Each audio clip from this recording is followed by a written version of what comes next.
We're going to be looking at the UFC's biggest changes this year. Fighters who went from the bottom to the top to the bottom, loved to hated, hated to loved. We're going to be looking at who made the biggest turnaround and change in their career this year in the UFC. We'll start off with Lerone Murphy, the Leon Edwards of the featherweight division. A decision machine of a guy, great athlete, not the most exciting fighter. Nobody really cared about him. He had a UD win over Josh Emmett earlier this year. Nobody really gave a fuck about it. And then he knocks out Aaron Pico with an infamous spinning back elbow. And this really puts him on the map. Now fans act like they gave a fuck about him the whole time. They act like he's the pinnacle of the sport and that he should be getting a title shot next. Which is pretty crazy considering he's the type of guy that no one would ever want with the belt. And now people want him to fight Volk instead of Diego Lopez. Crazy turnaround for Lerone Murphy. All it takes is one spinning elbow. Pretty bizarre. Alexandre Pantoja. Pantoja obviously was on track to becoming maybe the flyweight GOAT. He was running through the division. Everyone thought he was going to beat Joshua Van. Let's be fucking real. And unfortunately, he falls back on his arm and breaks his elbow. It's not as much of a downfall in terms of how the fans still view his career, but it's a big downfall in his legacy and what he could have accomplished. Bummed for Pantoja, but he will be back.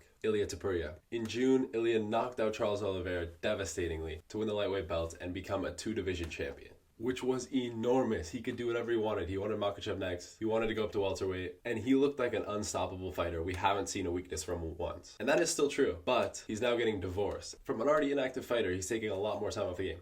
But Topuria having a big turnaround because we won't see him fighting for probably another 6 months. Could even be longer. The turnaround for Topuria is unfortunately him falling off the face of the fucking earth. Alex Pereira. Alex obviously lost his belt earlier this year to Magomed Ankalaev in what pissed off every UFC fan because nobody wanted to see Ankalaev with the belt, rightfully so. And it was a crazy fight and he clearly did look a little bit off. He clearly was quite hesitant. He didn't know what to do. But the rematch, Alex regained all aura that he lost by going fucking hunting. He was on his ass from the get and got rid of him in under a minute. What an insane turnaround. It finishes the year champion. Holy shit. What a goat that motherfucker is. Dude can do no wrong. He literally does have something different about it. Something's different, I swear to God. Anthony Hernandez. Before this year, I feel like a lot of guys didn't know who he was, myself included, and I'm not much of a casual fan, but I did not know who the fuck this really was. He started the year with a great win over Brandon Allen, and that win has only aged better. And then he beats the shit out of Roman Dolidze and instantly enters himself in the title contention conversation, especially with a champion like Hamzat, who's a horrible matchup for everyone. Anthony Hernandez is stylistically the best matchup for Hamza. So in the fans' eyes, immediately he shoots to the top of the division. Everybody wants to see Anthony Hernandez versus Hamza Chimaev. The way he's able to mix it up, incredible ground game, unorthodox striking, and this year he really got put on the radar to the greater MMA community. Reiner de Ridder, huge switch up on Reiner de Ridder this year. Coming from one championship where he was a two-division champion, everyone was riding so high on RDR.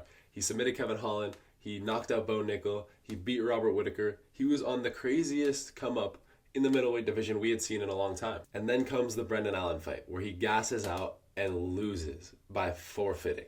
And then he becomes Reiner de Quitter to every UFC fan that paid attention to any of the sport this year. Huge fuck up for RDR. His activity was his downfall, and ultimately he should have taken more time. He's an enormous guy, cutting down to 185, and he's walking into these fights at 230 as a middleweight. That big ass weight cut is just simply gonna fucking kill you over time. And you could see the wheels fall off the bus by the time he fought Brendan Allen. Now everyone thinks he's soft as fuck and no one likes him. And at the beginning of the year, everyone was riding super high as if he was the guy that was going to save us from Hamza Chimaev. Bo Nickel. Yes, that is right. Bo Nickel is back as fuck. Everyone hated him because he was talking super cocky and then he gets humbled by RDR in a much needed loss in my opinion. He needed someone to kick the shit out of him, tell him that this is no longer wrestling and this is mixed martial arts. And so he could bounce back and be the perennial powerhouse that he was in wrestling. Everyone was so hyped when he lost to RDR. They were so hyped. Calling him a fraud, preying on his downfall. He was getting hated across the internet, and rightfully so. I'm not going to sit here and tell you he didn't deserve it a little bit, but UFC fans were really going in on Bo Nickel. He took a good 6 months off and came back to fight Rodolfo Vieira, in which he finished the fight with a crazy head kick knockout from a fucking wrestler. Something you would never expect. Bo Nickel comes in, knocks the motherfucker out with a head kick. What a crazy, unexpected ending that immediately puts him back in the conversation as if he will be a really elite prospect one day. It showed that he's not just a wrestler, that he has the ability to put people to sleep and can mix it up on the feet.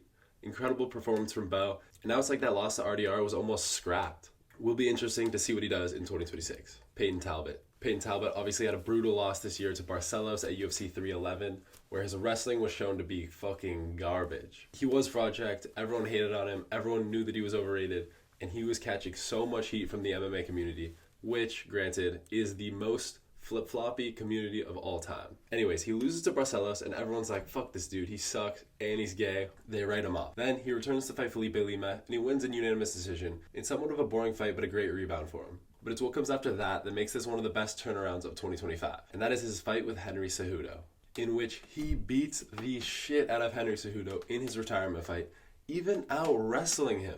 He's out-wrestling a dude that's an Olympic champion. An Olympic gold medalist wrestler is losing to Peyton Talbot in wrestling, who was just getting raped by Raoni Barcelos at the beginning of the year. In 1 year, he went from Barcelos out-grappling him to him out-grappling Henry Cejudo. That's a crazy turnaround. I think that he'll do great things in 2026, and I'm excited to see.